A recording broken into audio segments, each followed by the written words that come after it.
Pay attention to the individual subgenres, and Shift is our authentic racing experience landing squarely in the simulation subgenre. As you can see in this footage here being played live, you've got a fully rendered pixel-perfect cockpit view. A lot of dynamic camera work has gone into really connecting the driver with the car, the player with the driver, and that car to the track in the grid. Now, we've seen cockpit views before. What makes Shift's cockpit view different? Well, there's a long list of visual effects that are running here. You see the jostling of the suspension over the different terrains. You see the driver for the first time in the cockpit in a Need for Speed. You see a lot of effects of impact, G-force modeling.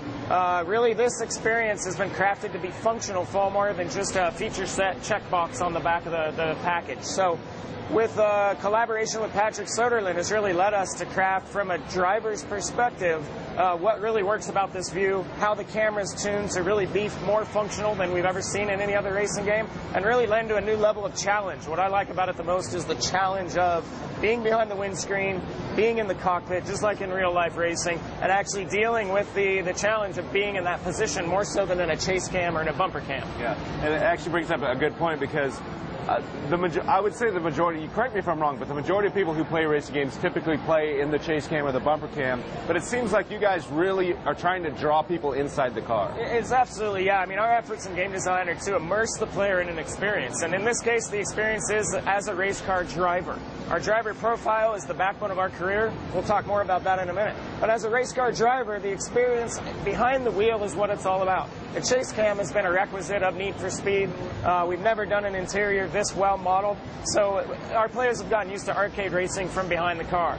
Real race car drivers who play video games typically play from the bumper, but an immersive experience is being a guy who's gripping the wheel, who's actually moving the shift, working the pedals, and is feeling the effect of the impact at high speeds. So because of that, someone who's new to Need for Speed Shift or even racing games in general, you want them in the cockpit, but how do you make it so it's an approachable driving experience for someone who's new? Well, it really is the wow factor, you know, and it is the visuals first, and it's the experience second, and it's the action of the race at every moment in the grid. And it's really just that innovation in this space. You know, the sterile simulation space really innovates technically, but we try to innovate visually as well, and the visual wow factor of the experience that we've never seen in this subgenre of racing, of being behind that wheel, of experiencing everything that we've gained from Patrick Soderlund's time behind the endurance race cars, really adds that kind of, this is what it looks and feels like to be a race car driver at top speed. Tell us who Patrick Soderlund is. Now, Patrick Soderlund's our executive vice president of our games label in Europe.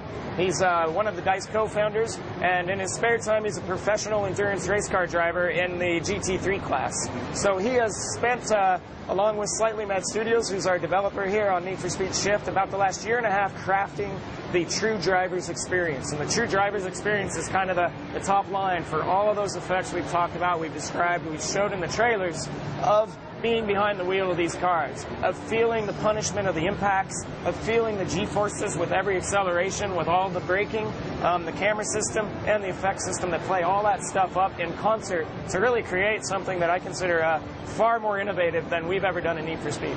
I know that Slightly Mad Studios has a lot of experience in the racing genre, and because of that, this may be the first Need for Speed game that could have potentially appealed to hardcore racing fans, I would imagine. Absolutely. I mean, Slightly Mad Studios brings a long pedigree of hardcore passion for simulation racing. And these guys are superstars in the segment. They're huge fans of the automotive sport, which Shift is rooted in professional automotive sport, and they know what they're doing. And they built this tech, a multi-threaded architecture from the ground up for next-gen consoles and PC, and they've delivered really one of the most compelling-looking driving experiences to date. All the credit to them, Patrick Soderlund, certainly in collaboration with Black Box Studios, to bring not only a unique experience to the simulation racing segment, but something best of breed to Need for Speed. I know there's a lot of different things to do in this game, and I know we're going to talk about career mode, but let's talk about when you fire the game up for the first time, what can you do? What kind of modes are we choosing from? Well, certainly Need for Speed has always been about career structure and introducing the player to a bit of an experience, and we're crafting an experience that takes the player through, you know, the beginnings of an automotive professional race car driver, really starting off with stock cars, starting off with game modes available both online as well as in quick race, but primarily as a single player career experience, starting off small, if you will, and building up a driver profile. What Need for Speed Shift is introducing this year is who you are behind the wheel. A driver persona that takes, you see here being played up in our post-race presentation, analytical reports of whether you're doing precise driving or aggressive driving and what type of driver you are becoming based on those tactics you employ in the grid. And so if you employ the aggressive tactics of overtakes and drafting and clipping people to get in position, then your persona is becoming much more of an aggressive style driver. The game on many levels is challenging you to follow precise challenges, to earn rewards and unlocks based on those precision challenges, and to become an all-around driver ultimately in the game is the goal. But certainly building upon who you are as a race car driver is something we're crafting in that experience. Building upon your vehicles really as specific to the race, the track, the types, and drift, and in competition circuit racing. The game is introducing F1 and GP layouts from around the globe, as well as some fictional tracks.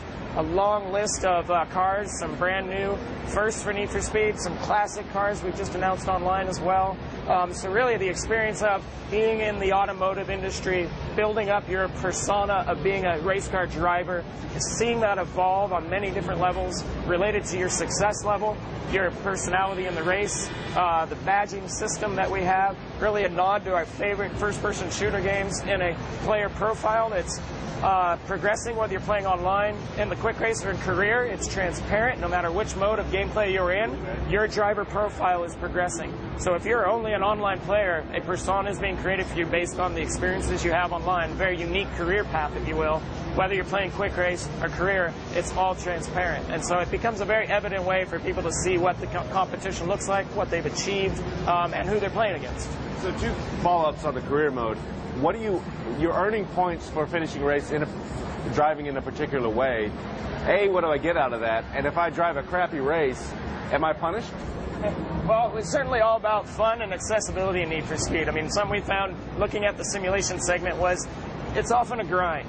It's often a grind to have to learn the track, every break point, every corner, and compete with a perfect AI. And so there's a number of things that bring in the career mode in the driver profile. A number of levels of rewards and unlocks that players are getting. One, for learning the track, for learning the break points and achieving milestones within a race. They are earning unlocks for performance upgrades. They are earning rewards in cash. And they are allowing themselves to learn the tracks and the vehicles they're in without necessarily having to place first.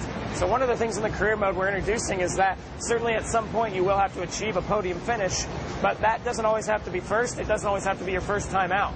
You're still competitive, you're still learning, you're still setting sector times, earning star rewards, cash rewards, and driver profile points against your experience in that particular event. We want to keep the player in the event to the finish. We want them to finish every race, to build experience, and eventually come back and nail that podium win. You want to take some questions from the audience? Yeah, absolutely. That'd be awesome. Let's fire some up. Let's see here.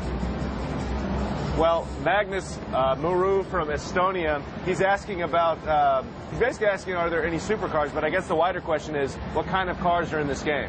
Well, this game is really, I mean, we've introduced our car list just recently, and it's just what's going in the box. As Need for Speed Undercover has shown, we've taken a step in the direction of supporting post-launch development, continue to work out deals and announce surprises for the Need for Speed community. The cars, some of the more exciting cars I love are the Zonda F, the Zonda R. Certainly, we just announced our cover boy car is the BMW Racing GT2. Beautiful, race-modified, 2 of a kind in the world. That's certainly a supercar elite.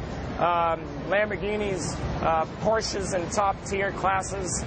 So certainly a wide complement of high-performance race cars, high-performance supercars, and certainly some pretty cool announcements coming in the weeks and months to come. More to learn, but Lionel Messi from Barcelona wants to know about customization. The Need for Speed series has always been about customization, Absolutely, right? Yeah, and vehicle customization is a tenet of Need for Speed, and what our fans really appreciate is taking their licensed cars and building them up. Traditionally, again, we've been external customization, but now that we have these wonderful interiors, we have an authentic racing game, we're now race modifying the interiors as well, and what we're seeing in this GTR is a very stock look at Nissan's Killer. But as you race modify this thing, we're stripping away all the plastics, all the superfluous materials, we're lightening the load, we're increasing the performance specifications of the car, the cornering abilities, and we're turning on a very modified, race-tuned interior as well as exterior. The visual modifications will affect things like downforce. Tunable options go pretty deep. Slightly Matched Studios, again, is hugely interested in having one of the most complex performance tuning systems in Need for Speed. And so what fans really love the performance tweaks, the performance tuning, certainly that apply to each race, condition, and every track, are certainly a long range of options.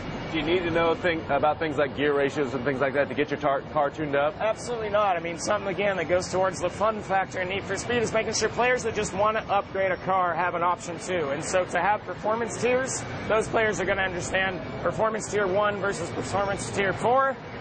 Upgrade, one click, and things are done for them on a very low level. So people can get pretty deep in the system, but we've also abstracted a lot of that away to just make it simple and fun. Great. This guy's named Dieter, and he wants to know about car damage. Absolutely. I mean, Pro Street introduced car damage on licensed vehicles for the first time in Need for Speed. Undercover as well, and now, again, in an authentic racing design, we feel car damage, especially performance damage, which I believe